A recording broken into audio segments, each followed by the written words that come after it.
The feeling of love is such a powerful energy. And if you want to help to heal your life and also want to help to heal yourself, love is a great thing to cultivate. On today's episode, we will be talking about the process of cultivating self-love and what it can do for your life. Stay tuned. Welcome, everybody, to the Manifestation Mindset, where we talk about the mindset of manifesting, overcoming emotional challenges, and breaking through limitations. We are your hosts. I'm Dr. Aaron Garcia. And I'm Veronica Mendez, and we go live every Monday at 9 a.m. Pacific. And if you can also find us on YouTube and Facebook, and go ahead and click the bell notification to get notified of when we go live. Also, if you feel that this show can benefit someone, please feel free to share it. And if you're watching us live today, we would love to hear from you. You can type into the comment feed. Let us know where you're coming from, where you're tuning in. We'd love to hear people from all over the world, whether you're watching on Facebook and on YouTube. Even if you're watching the replay, let us know where you're tuning in from here into the comments. If you have any questions or comments throughout the show, feel free to put those here into the comment feed as well. Before we get into today's topic, we always like to start off the show with a bit of inspiration. And when we have our inspirational moment with Veronica. So inspirational moments is when I like to read something inspirational, sometimes a quote from a book, a reading. I like to pick cards every now and then. Today I'm sharing this book by Louise Hay, and it's called You Can Heal Your Life. It's a very colorful book. And this one, I love this book because it talks about all the different ailments that people have and what it can be, what it can represent on an emotional level. All right.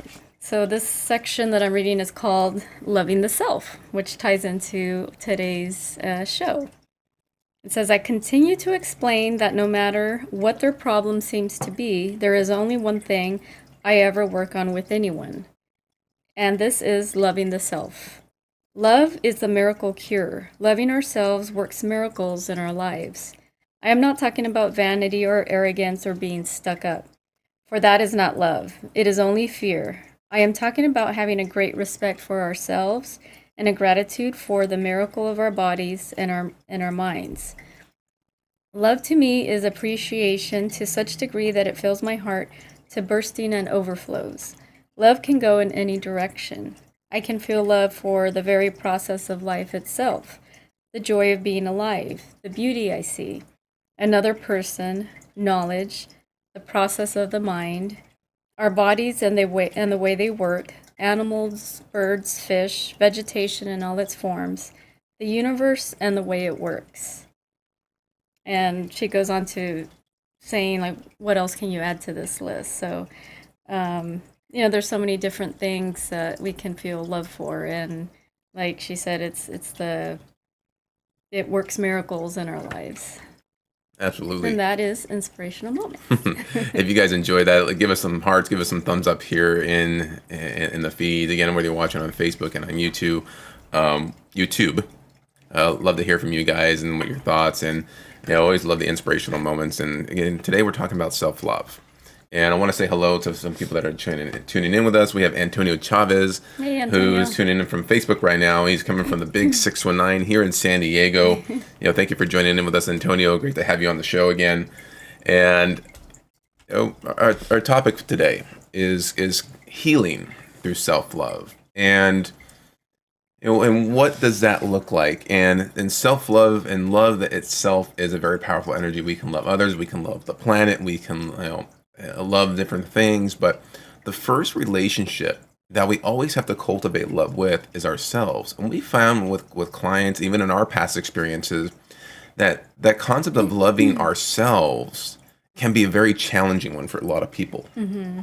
Yeah, I remember when I was younger, just like I didn't love myself, and I would even look in the mirror and tell myself that I hated myself, and it was it was that bad, and it wasn't good, and I was in a very dark space at that time, and I've worked through a lot of it.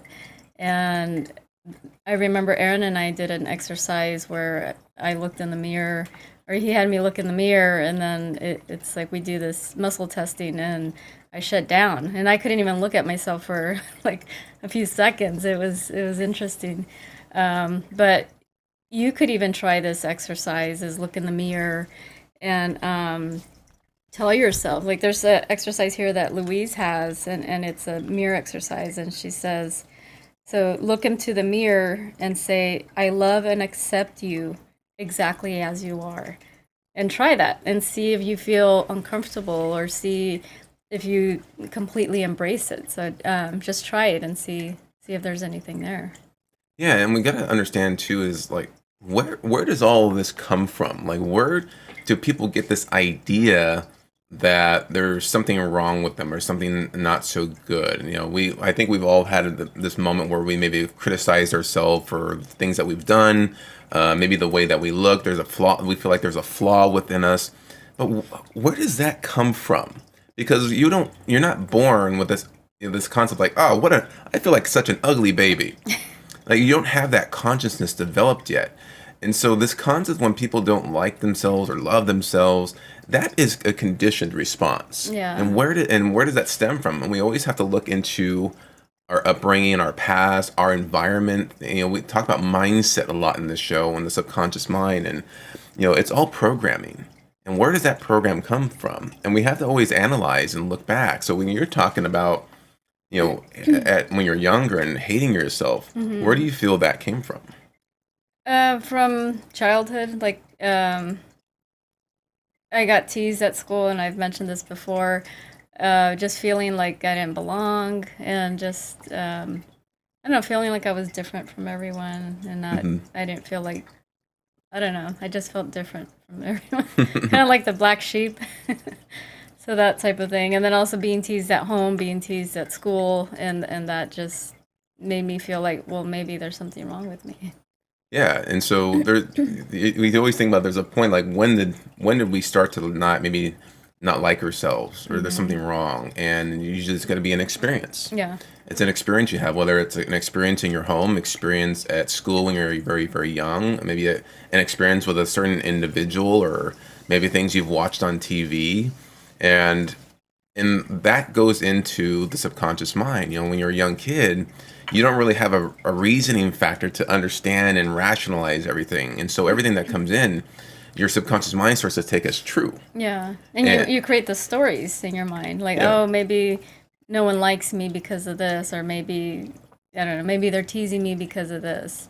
And society too. You Yeah. think about it. You know, you watch TV, you go into the supermarket, there's magazines, and so people get this idea of, you know, what does a healthy attractive person look like? And so if you don't look like the person on TV or the magazine, then that means there's something wrong with you. And then people create these identity concepts so severe that it can create like eating disorders to, you know, all kinds of addictions because of a lack of love, that there's something wrong deep down. But really the truth is that there really is nothing wrong with any of us.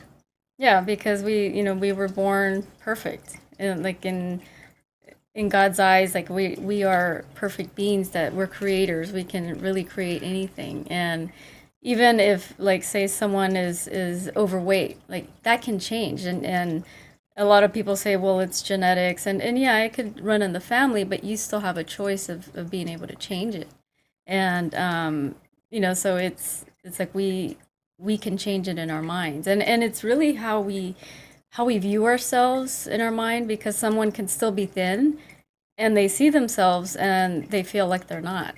And I've ran into a few people like that before, where they're thin, they look fine, but then they feel like they're not, and that's where those disorders that you mentioned come in.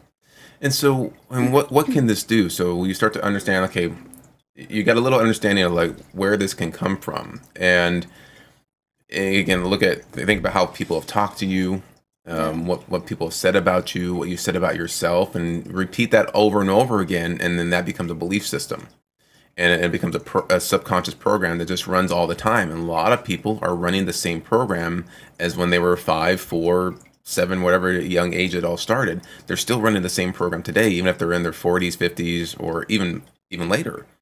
And so one of the things that we work with clients is to help uncover, where did this all begin? And we have to sometimes do go back and heal those past traumas because it's still stuck in your nervous system. Your body will react in a certain way based on if you see yourself in a mirror and it feels uncomfortable. That's a physical reaction. You have to be aware of that. And so that's one of the things when you're wondering, do I have any issues with myself? You might be aware of it, maybe you don't. And so one of the biggest things is that you can start with is the exercise that you gave earlier, Veronica, was just look at yourself in the mirror and stare at yourself in the eyes and notice how comfortable you feel doing that. If it feels a little uneasy or you feel like you can't look at yourself, you keep kind of turning your eyes, then that's a sign that there's something there that that could be an issue. And it's just awareness. That's all it is. And it's just to tell you, hey, there's something that I can improve more about myself. Yeah, and then remember, you can say, I love and accept you exactly as you are, and look at yourself and tell yourself that. And if it feels uncomfortable, that means you should probably keep doing it every day or maybe several times a day until you feel comfortable. And then you'll start to feel like, yeah, I do accept myself. And, a lot of times when you mentioned earlier, like, where does this come from? Sometimes it can be before you were even born, when you were being developed in the womb, because a lot of times whatever the mom is feeling, the baby feels, I think, all the time. And also if the mom is feeling like, deciding whether or not to keep the baby, that's another thing where you can feel unwanted and like something's wrong with me. And the baby is going to pick up on that. And a lot of times it does show up in the behavior of the child and, just the way they act out. And we've experienced that with some people with a similar situation to that, and it is true, and it does show up. Yeah, and then we've had people they just visualizing like being in the womb, they start to break down because that's when it really all begins. And what's that? Even at the point of conception, and it's not really talked about because it's at an energetic level. But the moment you come into this world, you're experiencing everything. And so, what's the environment? How is mom feel? I've noticed. I've watched this in practice like years ago when I first started, and observing like certain parents and kids where maybe the little baby cries a lot and they're like scratching or like always just like, and the parents are like, oh, they're just like crazy, or they have like attitudes or issues and they never sleep, as opposed to some children they sleep all day. There's no fussing at all. And when you look at the different environments and the parents, it's like, wow, the ones where the kid was really like just calm as they were born all the time. Those two people, those two ladies, I remember one was a psychologist and one was another chiropractor I'd worked with. And they were doing a lot of emotional work while they were pregnant. So they're doing a lot of healing at that time. And both of their children were really calm. And as opposed to other people that we've met, where the children are just frantic, they can't sleep, they're crying all the time. And because when you look at the household, there's a lot of stress going on. Yeah. And so there definitely is a correlation, and kids can pick up on that energy. And again, it's being programmed. And then what happens when they get into, like they're 9, 10 years old, teenage years, and where all the self-conscious stuff starts to bring in because the reasoning factor starts to kick in. Yeah, so all the things that you were ever told as a child that are negative, that does no longer serve you, it's okay to let that go and start telling yourself something different. So it's also, paying attention to, how do you talk to yourself? Like, do you say, oh, I'm so dumb, I did this? And are you criticizing yourself all the time? And just pay attention to that. Like, what's the dialogue? And you don't have to say it out loud, but it's the words that you say in your head, in your mind. It's like, what are you telling yourself? Like, say you make a mistake and you might not say it out loud, but in your mind you might say, oh, you're this or you're that, and whatever, negative form you choose. But it's really pay attention to that dialogue and start switching that dialogue to something more positive. And we all make mistakes, and that's a good thing, because that's where we learn, that's where we grow. So it's like we're never dumb because of it. It's a learning experience to be able to make mistakes, and mistakes are good. Yeah, absolutely. And it's like, again, it's just something that it gets passed down. When you look at, okay, well, you can say, well, I went back to this event.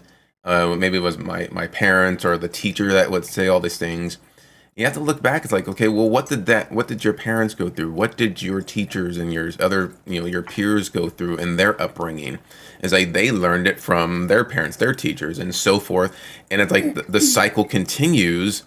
And the key thing is learning how to break that cycle, because it's all conditioning. That's all Yeah. that people know. So we can have a little bit of compassion that they don't do this on purpose.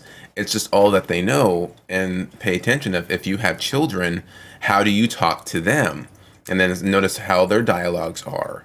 And so it's very, because kids, they'll pick it up and they'll take Yeah. it in as everything is true. And that can create a lot of things, and eventually people always will eventually have to work on themselves for this. I mean, we did, and we're still working on Yeah. things. And I've heard, some people that were raised in this environment, I've heard people say, "Oh, well, it's because the kids nowadays are just too sensitive." And that's not, they it could be that they are sensitive, but it's like they're sensitive to energies. They're sensitive to other people's feelings and things like that. But it's like just because we were raised in an environment that was like that, it doesn't mean that we should treat others in that same way. And that's where we can stop this pattern of teasing other people, being the kind of being like the bully. And there's been a lot of people that have, created like things like stop bullying and things like that, which I think is great because people don't realize how it truly affects the other person. Yeah. And if you're the one being the bully, a lot of times what I see is that the bully has issues, deep down inside that are unresolved. Maybe they get bullied at home and that's all they know, so they project that onto others. And it's just a pattern, it's a cycle. And it's just, having that awareness of understanding how this is affecting other people. Like my nephew, he gets teased at school because he's small and all these other kids are bigger than him. So they call him names and things like that. And it does affect the self-esteem. And so it's just being mindful of how we talk to others, how we talk to our kids, our relatives. And I know sometimes people are raised in that environment and they continue to do that. Like you told me about, your family and how they tease each other and call each other Yeah. names. And that's what they're used to. So it's like, it's not a big deal. But then when you start to treat others in that same way, it can be a big deal. Yeah. And so Antonio says, I just looked at myself in the mirror, and now I want to kiss the mirror. Is this normal? Yes. Happy Monday. Just want you two to laugh. Yeah. Kiss yourself. Kiss. I love you, and kiss the mirror. Make sure it's clean. Clean the mirror. But you should be able to get to that point that you love yourself, that you can do something like that. Again, many people can't do that. Can't even look at themselves in the eyes, and they get disgusted by looking at themselves. Well, that's like a feature of themselves, or maybe it's just something deep down that they don't like because of all the internal pain and stuff that's been going on the inside. And what does that do? It creates health problems. It affects your immune system. I had people come into my practice when I have it, even our clients when they come in, like, hey, do you have any discomfort going on when you're going through? Oh yeah, like my neck always hurts, my back is like everything's tense. And when they start to release stuff from the past, their body starts to feel better. It starts to rebalance itself again, because you're letting go of an energy that's being stuck and it's trying to go somewhere, but it's not being expressed, it's not being released because it's internal. And so these are where we have to uproot belief systems and let go of emotion, so that way the body can calm down. And when if you're having a hard time, loving yourself, or even saying like I love you to yourself, then just know that, hey, there's things that we need to work on the inside, and when you're able to release that, you work your way up to that. It's not something you might be very comfortable with right now. If someone says go look at yourself in the mirror and say I love you, it may not be comfortable. Yeah. But you can do it like, when you're by yourself or whatever, and just try it. Or you could even say it in your mind. You don't have to say it out loud. Like you're in the bathroom, I love you. And people are like, what are they doing? Baby steps. Get to that point when you're comfortable with that. So what can you do? So if you're aware, you just pay attention to how you feel. Again, the mirror is a great, test to see where you are with yourself. And if anything feels uncomfortable at all, and you can just look at yourself in the eyes and then start to look at different parts of you. Look at your face, your cheeks, your hair, your neck, your shoulders, and notice if there's anything uncomfortable that shows up, and say, okay, there's something there. Doesn't mean there's anything wrong with you, just notice there's something there. And then what can we do? First things is, start to compliment yourself on things. Also, when you're looking at yourself and maybe you see like a what you would think or someone else would say is an imperfection, or there's like, okay, this eye is smaller than this eye, or whatever, and it's like, oh, like like, well, that's what makes you unique, and who cares? Like we're not exactly the same. Like one hand is always like a little bigger than the other. Maybe one ear is bigger than the other. One eye could be bigger than the other. It doesn't matter. Like that's what makes us unique. And it's like embrace those little quirks that you might feel that are like, oh, that's an imperfection or that's a flaw. Like we're not flawed. Like that's just how we are. And it's like animals don't ever say like stuff about themselves. Like they're just there, and then they just go with the flow. It's like they don't, like when you look at monkeys, like they don't look at like, oh, this one's uh hairier than this one, so I like it's Yeah. I don't know, like humans like tend to criticize themselves a lot more than any other It's species. like, you have to look this way, and again, who puts that into our head? It's marketers, it's Yeah. fashion. It's like, we want you to look this way or be this way, so that way you'll buy our products and our services. And if you don't look this way, hey, we have a solution for you. So marketing has a big role in our self esteem. So we have Yeah. to pay attention. Um, and so again, compliment yourself and start with certain things. Like if you did something, compliment yourself. Say, I'm very good at this. Look at all your good qualities. A lot of times, if you're focusing on everything that you do wrong, everything that's going bad, that's where your point of attention is. Hmm. And so there's a lot of good qualities as well. So if you start to notice that you're beating yourself up for anything, or you're not liking yourself about something, switch your point of focus into something that you do well, something that you do like about you. What is a good strength of yours? What do you do better than another person? Start with that, and small steps until you start to realize you have a lot of great qualities within you.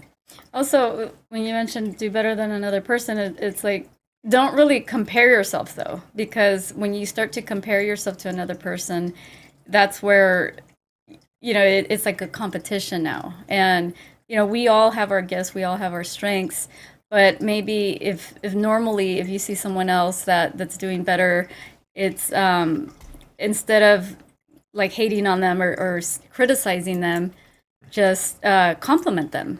So there's different ways um, that you can handle the situation. And Aaron's laughing here. Well, Antonio gave us a thumbs up, but it just doesn't show up here on my screen. Oh, okay.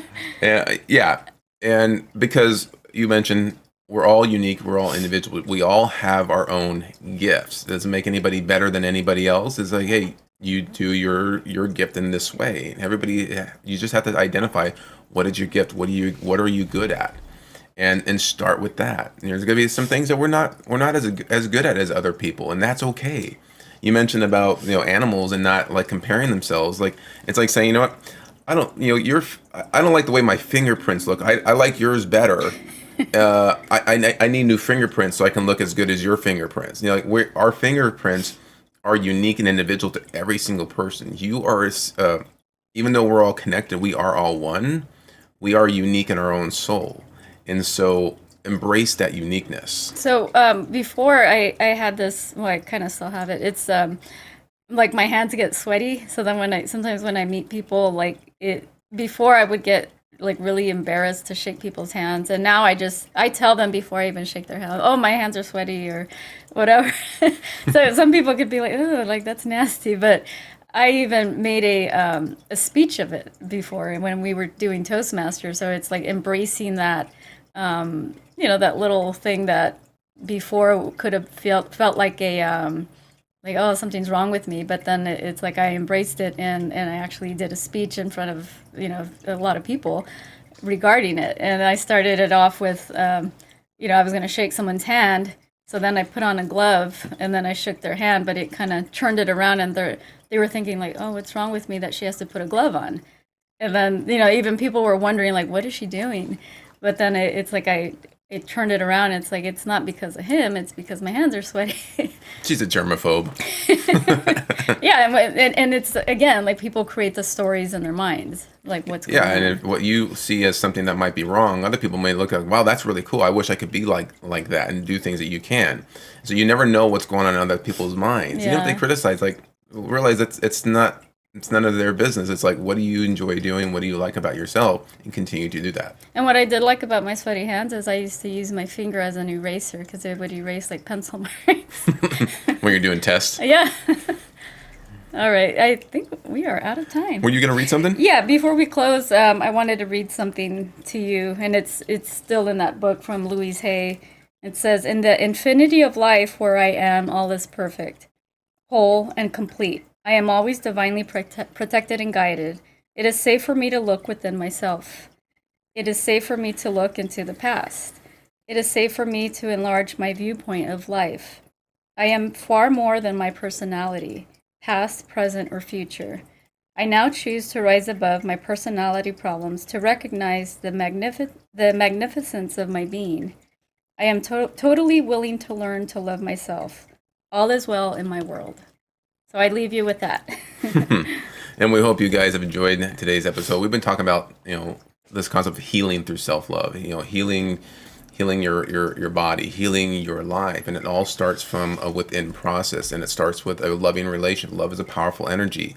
We first have to start to love ourselves first. If you're having a hard time with that, or you're not sure about it, a couple of things we talked about is that you can do the mirror exercises. Look at yourself in the mirror. If you find anything that's uneasy, that lets you know, hey, there's something there. And you can start just by complimenting yourself on certain things that you do. I love yourself. I love, I love your eyes. If you're looking at yourself, I love your eyes. I love your lips. I love your forehead. I love whatever that is. Love every single part about yourself and compliment, and do that over and over until that starts to become comfortable and you believe it. Yeah, compliment yourself and others, and that will definitely help to heal your past, because it's like letting go of everything that was there before. Like all the things that you thought made you imperfect, you are perfect. Yeah, and focus on all your good qualities. If your conditioning and habit is to always look at everything that's wrong, catch yourself when you do that and say, no, what am I good at? And you'll drift a couple times, and then you just keep practicing until you are conditioned to do and focus on all the good qualities. And it's a practice, and you'll start to notice the changes when your energy starts to shift. You'll start to feel better. That's the biggest test. You'll know that you're doing a good job at this is you start to feel better about yourself. You start to feel a little more happier. You're not as bummed out or sad or depressed, and you just want to practice that, and that will start to really heal a lot of things in your life. And another thing is, like, if you want to get your family involved, and say someone's saying things about another person, they're doing this and that, and kind of complaining, you could say, well, what do you like about that person? And then it'll throw them off, and it's like, oh. So it's all about self-love. Love you, and when you can love yourself, then you can love others and also receive love from others as well. And it's a very strong energy, and just the food for thought. What if everyone loved themselves a bit more today? Mm-hmm. How much different would this whole world be if people did that? What would the next generations look like, and how much more can we innovate and create and do in this world? I see it's a lot of greatness that can happen. It would be amazing. Amazing, right? And so, think about that. So again, you've been watching the Manifestation Mindset. We are your hosts. I'm Dr. Aaron Garcia. And I'm Veronica Mendez, and we are live every Monday at 9 a.m. Pacific. So we will see you next week. Make sure if you're to subscribe to our YouTube channel, the link is right here. You go to aaronveronica.com. You can also look at Manifestation Mindset Show if you're watching on YouTube. If you haven't done so, subscribe to our page. You can give us some thumbs up here on our videos, even on Facebook. Click on the bell icon to get notified each time when we go live, which is every Monday. And if you enjoyed this, share the show, because we never know who this message is going to impact, and it can make a huge difference in someone's life. Thank you guys for joining us today, and we will see you next week. Have a great day. All right, guys. Bye.